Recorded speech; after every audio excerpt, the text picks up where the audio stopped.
Hari ini kita akan belajar sifat koligatif larutan. Apa itu sifat koligatif larutan? Sifat koligatif larutan adalah sifat larutan yang hanya dipengaruhi oleh jumlah zat terlarut di dalam larutan. Ada 4 sifat koligatif. Ada tekanan uap jenuh larutan, ada kenaikan titik didih, kemudian ada penurunan titik beku, dan kemudian ada tekanan osmosis. Ya. Nah, kita lihat satu persatu. Tekanan uap jenuh larutan, nah tekanan uap jenuh pelarut atau disimbolkan dengan P0 itu nilainya akan lebih besar daripada tekanan uap jenuh larutan atau disimbolkan dengan P. Rumusan apa saja yang kita gunakan yang berhubungan dengan tekanan uap jenuh larutan? Ini dia. Di mana P sama dengan expel dikali P0, kemudian ada delta P sama dengan exter dikali P0, kemudian ada delta P sama dengan P0 dikurang P. Di mana P itu adalah tekanan uap jenuh larutan, P0 adalah tekanan uap jenuh pelarut murni, delta P adalah penurunan tekanan uap jenuh larutan, exter adalah fraksi mol zat terlarut, dan kemudian expel adalah fraksi mol pelarut. Dan kemudian sifat koligatif yang kedua adalah kenaikan titik didih larutan, di mana titik didih larutan atau TB itu lebih tinggi daripada titik didih pelarut murni. Rumusan apa yang kita gunakan di dalam topik ini? Ini dia. Delta T0B sama dengan M dikali KB, kemudian TB sama dengan T0B ditambah delta T0B.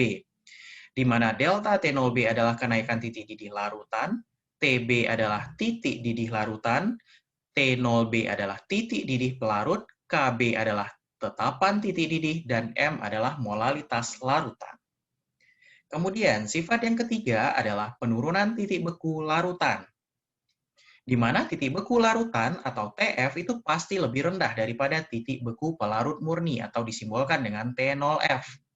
Di mana rumusan yang akan kita gunakan di dalam topik penurunan titik beku larutan ini adalah delta T0F sama dengan M dikali KF, di mana TF sama dengan T0F ditambah delta T0F, di mana delta T0F adalah penurunan titik beku larutan, TF adalah titik beku larutan, T0F adalah titik beku pelarut, KF adalah tetapan titik beku, dan M adalah molalitas larutan. Dan kemudian sifat koligatif yang terakhir, yang keempat adalah tekanan osmotik yang disimbolkan dengan V. Di mana tekanan osmotik ini adalah tekanan hidrostatika maksimum antara suatu larutan dengan pelarut melalui membran semipermeabel ya. Di mana rumusan yang kita gunakan adalah V sama dengan M dikali R dikali T. Di mana V adalah tekanan osmotik, di mana M adalah molaritas larutan, di mana R adalah tetapan gas ideal, di mana nilainya adalah 0,082, dan kemudian T adalah suhu dalam satuan Kelvin. Dan kemudian bagaimana kalau larutannya itu bersifat elektrolit? Nah, di sini kita lihat bagaimana sifat koligatif larutan elektrolit. Jika larutannya adalah larutan elektrolit, maka sifat koligatif dipengaruhi oleh faktor Van Hoff atau disimbolkan dengan I, di mana I sama dengan 1 ditambah N dikurang 1 dikali alfa, di mana I adalah faktor Van Hoff, N adalah jumlah ion dalam senyawa, dan alfa adalah derajat ionisasi. Maka untuk larutan elektrolit, rumusan delta T0B-nya M dikali KB dikali I, delta T0F-nya sama dengan M dikali KF dikali I, sementara tekanan osmotiknya untuk larutan elektrolit, rumusan delta T0B-nya M dikali KB dikali I, delta T0F-nya sama dengan M dikali KF dikali I, sementara tekanan osmotiknya sama dengan M dikali R kali T dikali I.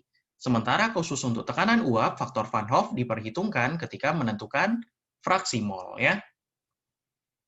Dan kemudian kita lihat juga, apa saja penggunaan sifat koligatif larutan dalam kehidupan sehari-hari, untuk apa saja.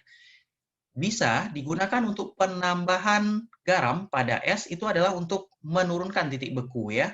Jadi penambahan garam pada es pada saat pembuatan es goyang itu adalah penurunan titik beku konsepnya. Kemudian penambahan etilen glikol ke dalam air radiator, kemudian penambahan garam pada jalanan yang bersalju, kemudian penentuan MR senyawa, pembuatan cairan infus, kemudian pemberian garam pada gigitan lintah, kemudian desalinasi air laut. Dan kemudian, bagaimana contoh soal yang sering muncul yang berhubungan dengan sifat koligatif larutan? Ini contoh soalnya. Jika sebanyak 4 gram padatan NaOH dengan MR40 dilarutkan dalam 250 ml larutan, Dan kemudian jika diketahui Kb air adalah 0,52 derajat Celcius per molal, tentukan titik didih larutannya.